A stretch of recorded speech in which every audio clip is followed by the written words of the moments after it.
What's up, everybody, and welcome to my TNA Impact Slammiversary review. First pay-per-view I've really seen from TNA since, you want to say last TNA pay-per-view. I'm not counting those one-night only specials, but Bound for Glory was like their last major one. And as they got ready for Slammiversary, they played a quick video package through the last 15 years. Pretty much the history of TNA.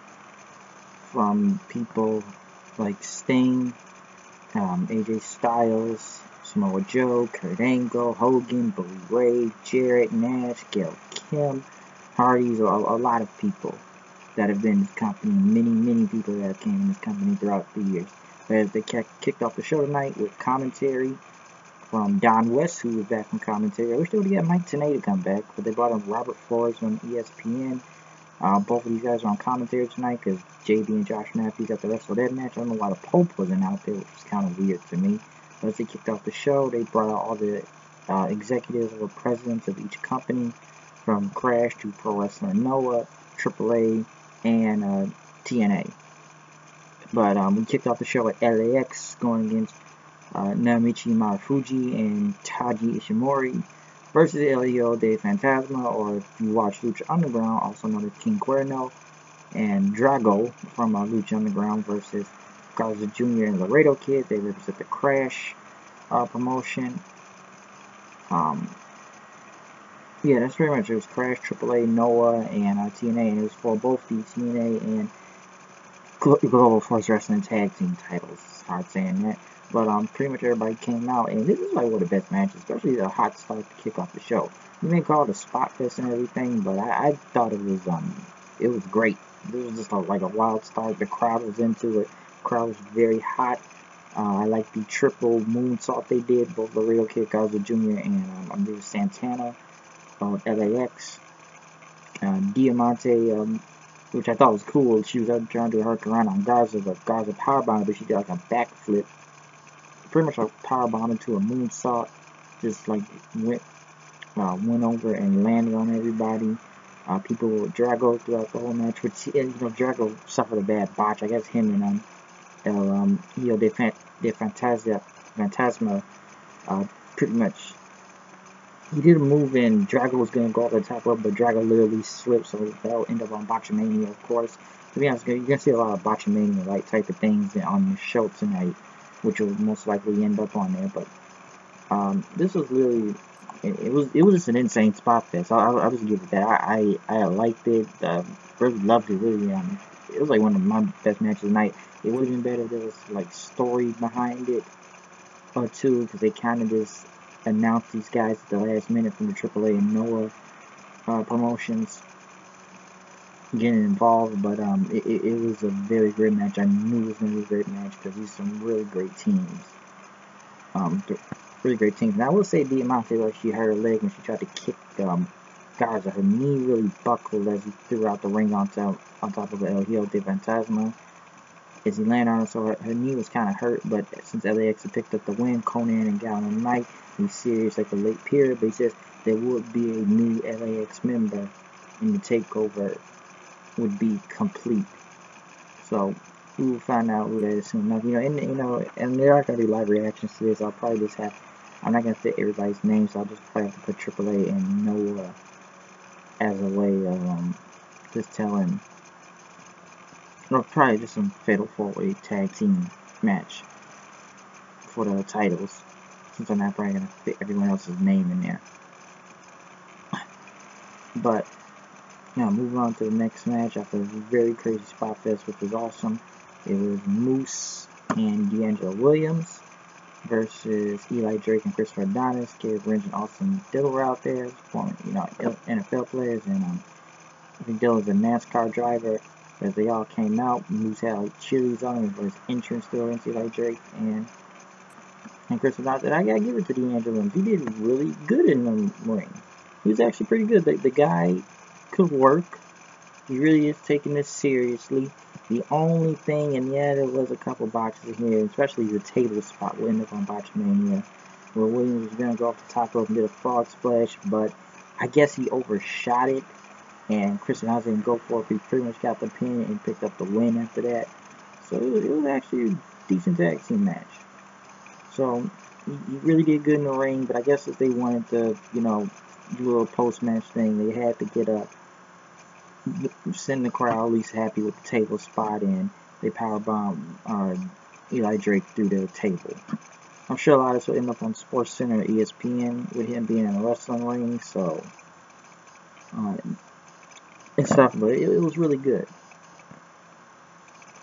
So I enjoyed the tag team match. D'Angelo Williams did good with Moose. Where they're going from here with Moose with the title, the Impact title, Grand title, I don't know. We'll just have to find out and see, but it was a pretty good match. And, you know, a lot of people say a lot of celebrities can't work in the ring, but he did a good job. I'll give D'Angelo Williams that. He did a good job, and he's really taking it seriously. Maybe they'll call him back. I'm not sure, but he did a good showing in the ring. Next was James Storm versus EC3 in a strap match, which the crowd was on both sides, or chanting both their names, as they pretty much had straps. It was a single strap, not like especially the one Ring of Honor about a week or two ago they just had with Hangman Page and Kazarian, where they had separate straps. The strap match was pretty good. I'll give it that.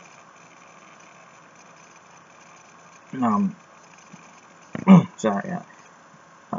James Storm was able to get the strap and hit EC3 multiple times into the corner on the rope, which people wanted to see, since I guess EC3 swallowed the key or something. But throughout the match, EC3 was able to pick up the win. He got the strap off when he went to the outside of the ring. He pulled Storm's strap into the turnbuckle, which he hit a 1%er on, but he kicked out. He got up and EC3 slapped him, and Storm slapped him back and hit him with his last call super kick. He was still up, but then he collapsed to the ground, and with the crowd was quiet, which actually looked kind of concerning like that. I didn't know it was legit in that at first, but as EC3 looked on, he pretty much blew off the referee, and he hit like a double underhook facebuster, and I guess I'm doing the best of my ability to say that, and pretty much got the win over James Storm. Trainers had checked on him and dropped him on stretcher, but they pretty much helped him up. But the strap match was pretty good. It's a decent match. I think the thing was that I don't know if Storm was gonna get up in that, as people said, but EC3 pretty much keeping the main streak on and getting the win is pretty good. So yeah. But the crowd was concerned with Storm. Will this feud keep going? I don't know. A lot of people thought it was legit for a second, but I guess it was probably an angle. Then after that, the Storm somewhat got up then as they helped him out the crowd. Bruce Pritchard, they said, wasn't at the show tonight. I guess Karen Jarrett and Dutch Mantel, I got no problem with Bruce Pritchard being on the show because he's on it too much. But the next match was the tag team match people were talking about. As trainers still helping James Storm out the ring, they played a video package for the JB and Jim Borash match as, JB and Josh Matthews. I keep getting that wrong sometimes. But it was Scott Steiner and Josh Matthews versus Jim Borash and Joseph Park. Alright, Steiner, he wore a shirt when he came out. Well, one thing, I know he's been having a lot of tattoos throughout the years, and I don't know if he wants to be seen with them and that, but is Scott Steiner still big? Yeah, he still looks like he's still on the roids. I didn't think he looked that small, as some people are saying tonight, but I think he's I believe he's 50-some years old. I don't know, but Steiner still looked big as usual, and he very much tore up a sign from the fan, threw it at the fan then. But as the match started off with Josh Matthews and Park, people chanted, "We want Steiner." And I'll give Josh Matthews one thing. Josh Matthews can still go in the ring. Even though I don't really remember him being tough not that much, the guy could move pretty well. Even jumping off the top rope doing a flip was pretty cool. And as Joseph Park and JB ran backstage, Steiner picked up the guardrail and threw it at him. Next, they almost went to something like the Broken Universe type of deal. Almost like the Great War. And I guess you can kind of tell JB did have a lot to do with the Broken Universe when it comes to the backstage segments they did with the Hardys, because that really did play into there. As they ran to the back, JB and Joe Park got out of Dodge. It's like, F this, I'm out of here. And Steiner and Josh Matthews chased after them. They pretty much threw some guy out of the car after a fire extinguisher exploded. After they got to a golf cart, tried to chase him, but the fire extinguisher so they sprayed it at him, and he said it tastes like tapioca. The next thing they carjacked the dude was the same guy. It's been the Broken Universe thing. When the guy they says delete the thing where he carjacked or Decay beat him up and threw him into the road. But as they chased after them into some car they carjacked. This was one of the funny parts around here. Steiner kept calling up, "You gotta get those fat asses, you gotta get them fat asses, those fat sons of bitches." He pretty much kept calling, they look like Twinkies and everything. We gotta give you fat asses, we gotta get kill, road, kill, road, kill, road, kill. They chased after them, they chased them in separate areas then. That next thing you know, we're at a pool with JB and Josh Matthews. Matthews tried to go after Borash. Borash did a back body drop on Matthews into the pool. Borash pretty much did a flip going into the pool then. And as Scott Steiner kept beating up Joseph Park somewhere else, Shark Boy showed up in the pool, which the crowd popped for and bit JB in the ass as I said Josh Matthews in the ass as JB ran off and Shark Boy told him to run. Joseph Park was lying somewhere until next thing you know, Father James Mitchell returned, which got a big pop, and the fans chanted "Holy shit" for it. Then, as he came back and pretty much handed Park the Abyss mask. Then, as Steiner and Matthews were back in the ring, they were beating up Jimmy Borash and knocking him in the ring, and Josh Matthews was swanton. JB avoided, he pretty much hit a spear, but Steiner picked him up and put him in the Steiner recliner. What Josh Matthews wanted to do. I guess I said JB Josh Matthews at the same time. Next thing you know, Shark Boy, the Stone Cold, give me a shell, yeah, coming out to the ring, tried to attack Steiner and Matthews, but Steiner pretty much suplexed him several times. Then after that, Abyss's music played in as Steiner hit the Steiner recliner on JB. Father James Mitchell came out. He had a big pop. Abyss showed up from behind, already in the ring, taking out both Scott Steiner and Josh Matthews. Next thing you know, the tacks come into play, and Josh Matthews did what he did to try to avoid it, but Abyss did a black hole slam onto him. Next thing you know, Jimmy Barnes did a splash on Josh Matthews, where he cut his hand very badly, because hey, thumbtacks ain't nothing to play with, and he started bleeding all over his hand. And he got the win and won the match. I'll say this was entertaining. I'll give it that. So it was cool to see Shark Boy and Father James Mitchell back in the company. Maybe they'll be back more often. I don't know. This is their 15th anniversary show when you look at it, and I thought it was pretty cool to see both Father James Mitchell and Shark Boy. Even the whole Broken Universe type of deal, the cinematic thing, what they've really been heavy on since the whole Hardy thing. So you can tell JB has been a big part of it, and it was cool for them to go outside the ring and do the backstage segments because the people did love it in the ring. Next thing was the Full Metal Mayhem match with Dave Richards and Ashley Love versus Eddie Edwards and Alicia, which was actually a really good match, but it was kind of short. I'll say that, and it kind of got a little bit quiet. And was there a lot of crazy spots in there with tacks going into Eddie Edwards' mouth and Davey kicking his head off with it, or Alicia putting Angela Love through the table, and then Eddie putting Davey through the table, pretty much the sunset flipping, which looked very dangerous, by the way, which was pretty cool but dangerous. Also, the trash can over both Davey and Angela's head with the kendo sticks in. It was a good match, but it just felt like it was kind of quick, and it could have went a little bit more. And this is where the crowd kind of started to fatigue then, if you ask me. Next thing you know, the 2 out of 3 falls match for the X Division title with Sanjay Dutt and Low-Ki, which was really good. I did like how Low-Ki pretty much hit the first fall after dodging the Sunset Flip and hitting the Warrior's Way. Sanjay Dutt got the second win after that, then holding Low-Ki's ankle. But when it came to the third, and these guys had a lot of time out there, I will say that. keep saying JB. Low-key was about to hit the Warrior's Way on Dud as he had him in the Tree of Woe, but he pretty much knocked him off, grabbing his tie, throwing him off there, and Sanjay Dutt did pretty much a double stomp backflip on him to pick up the win. So it actually was a really good match. There was a lot of pacing. It wasn't like it was still some fast pace, but I guess they had to get both falls in before they get the third one. And they did pace themselves throughout this match, but it was a really good match, though.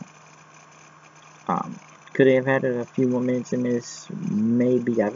First I wanted low-key to win. I think the crowd wanted low-key to win also. But they did have some cool spots throughout the whole match, and low-key is just really great to see them win. There's a little cartwheel into the kick thing, which is also cool. I'll give them that. But the moonsault double stomp thing was a pretty cool finish to the match. But I think this is where the crowd started to fatigue. Next was the Knockouts champion, Rosemary versus the GOW Women's Champion, Sienna, as Gail Kim pretty much came out, holding up both the titles. And then pretty much, I guess she was going to present the titles, but I don't know, Gail was there, yeah, her husband was there also. Pretty much knocked JB during the, knocked Josh Matthews during his match. Sienna came out, and then Rosemary, which I thought was a really cool entrance, had like these pretty much zombie-like women, and she came out with like a mask and a robe, and it was a cool entrance. You have to check it out. The zombie-like thing was pretty cool as they all came out. Still like Decay, so Rosemary had a really cool entrance. Gail Kim tried to shake both of their hands. Rosemary licked her hands and shook hands with Gail Kim. And this match was actually a really solid match.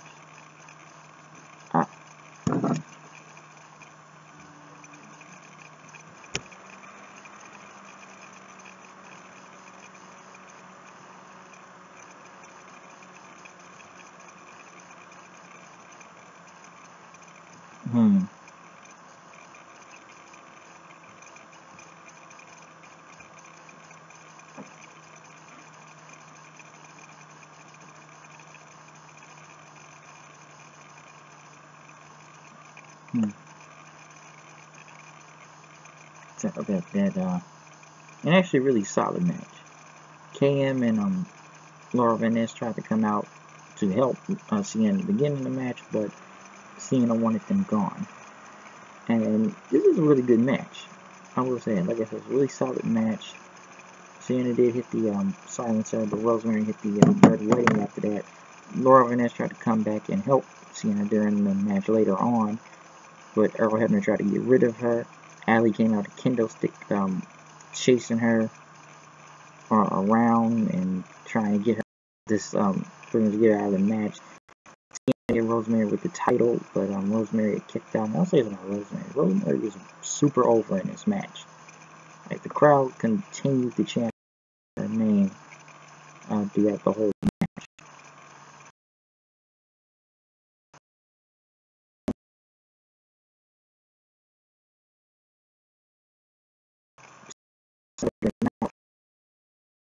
Hand was broken, spit out, but Rosemary had hit that red track.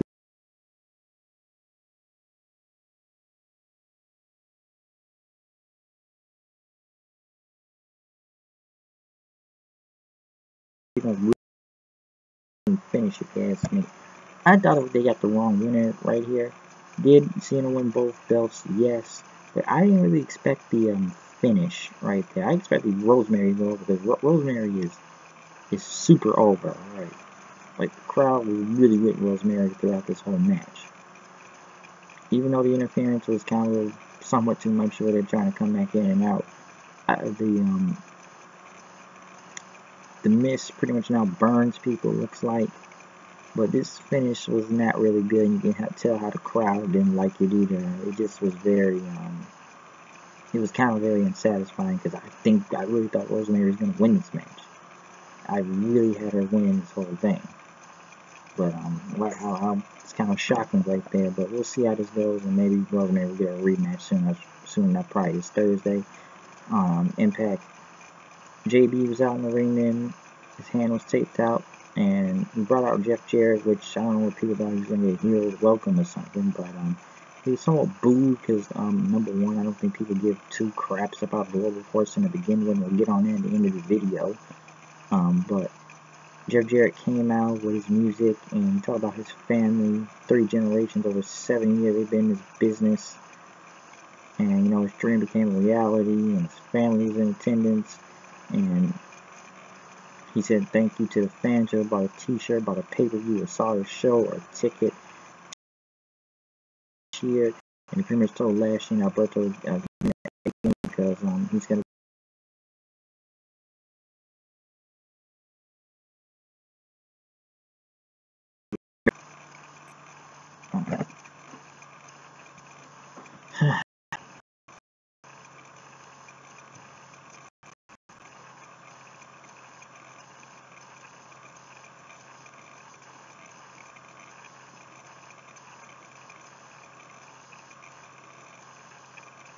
come on.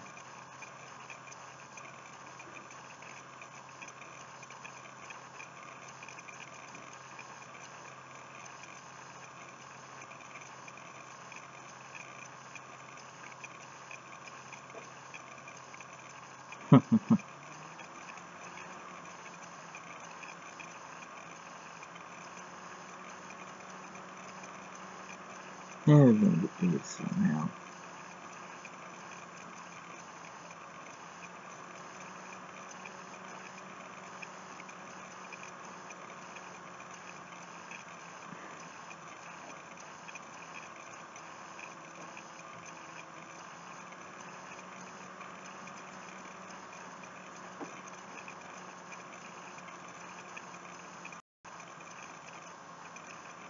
Yes, continuing this review here.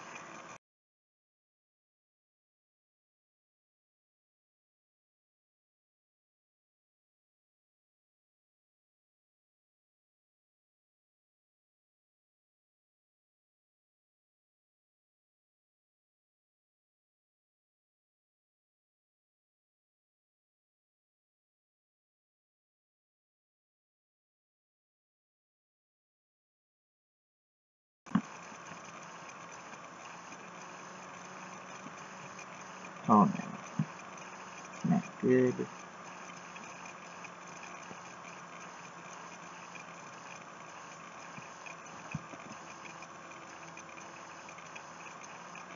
Okay.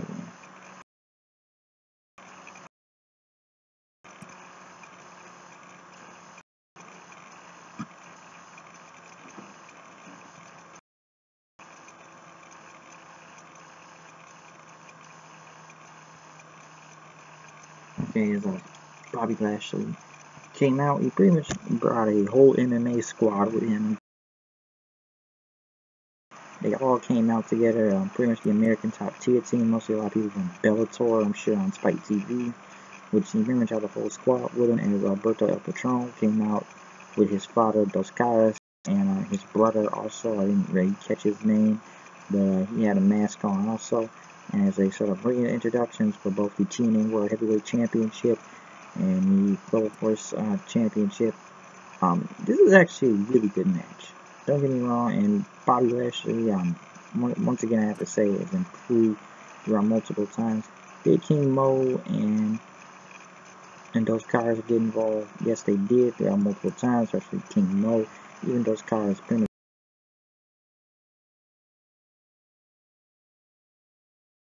Bobby Lashley hit a spear on him.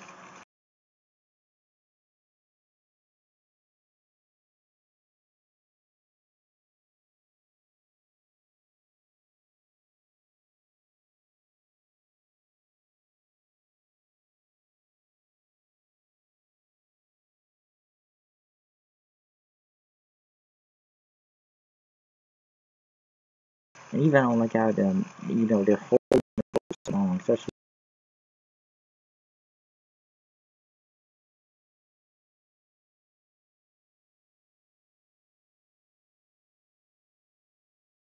throughout pretty much throughout he chased him up the stage. But when he chased him off the stage, he pretty much got on the top on the turn.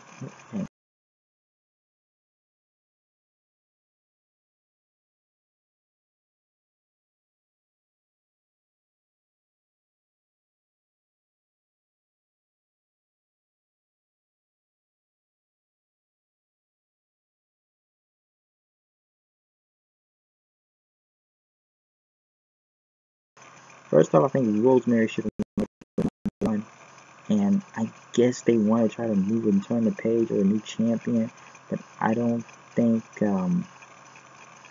Alberto was away, because the only one, Lashley's been dominant. Like, Lashley's actually been one of the better champions I've seen in a long time, especially on the mic and just kicking the crap out of everybody and beating everybody.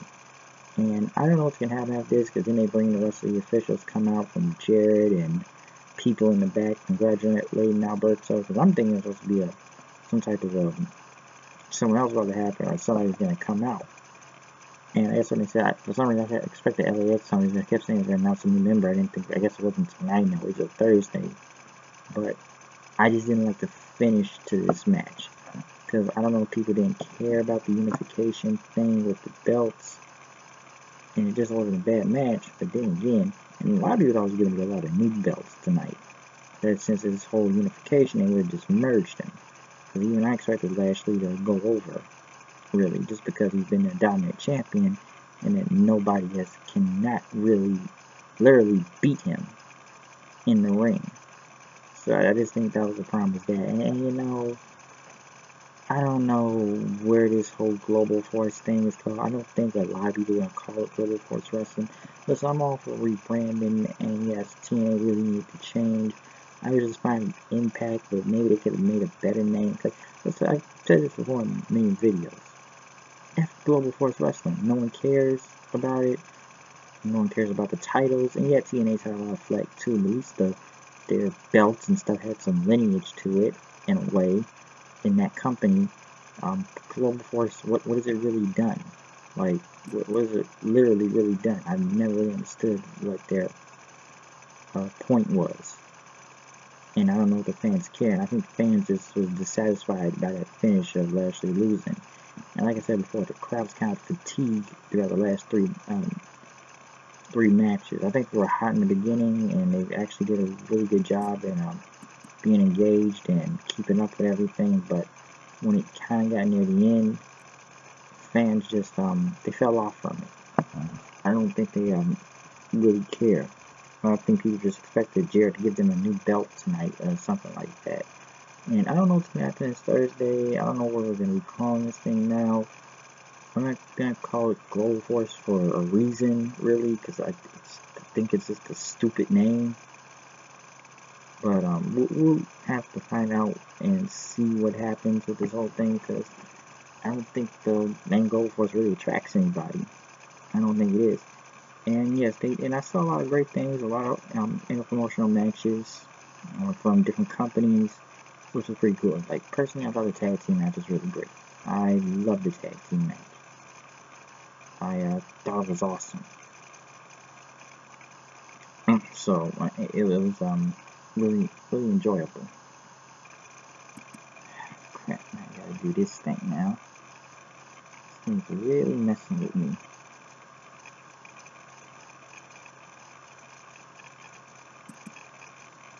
Crafty little fella, aren't you?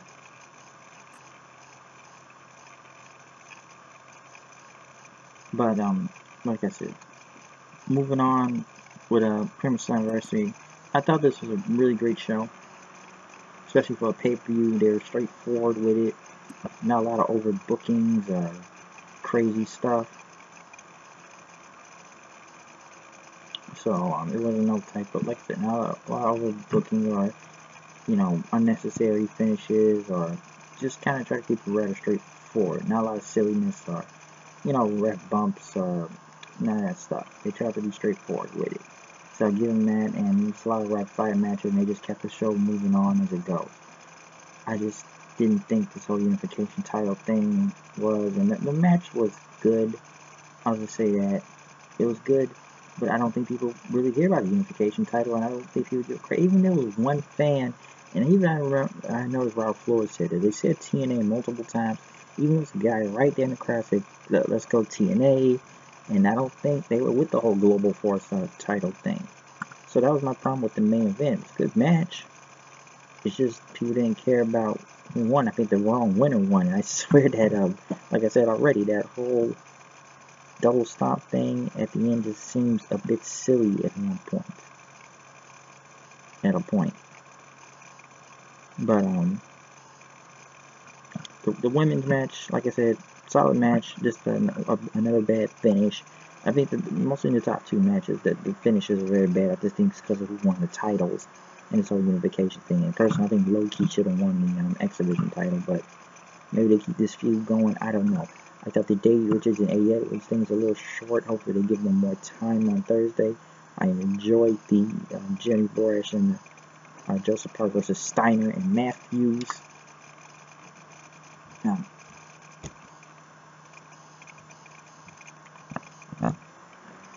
And seeing the return of Shark Boy and James Mitchell. EC3 and Storm was okay. The tag team match was just awesome. The LAX, Noah, AAA, and Crash. Seeing people from Underground. Moose and D'Angelo Williams did really good, so I'll give them that too. You can see like Drake and Chris Adonis. And that's pretty much the whole show when you look at it like that. And make sure you check out my review and live reactions from the Global for G1 New Japan Pro Wrestling thing from last night, from night 1. I gotta watch night 2. I've not seen that. I know it played on at the same time during Slammiversary, but I chose to watch Slammiversary, so I will check out New Japan G1 USA thing tomorrow night to see, or tomorrow, or whatever time, to see who won the US Championship there. So check out my live reaction to Slammiversary tonight for TNA. And I am out of here. I'll see you guys later. Peace.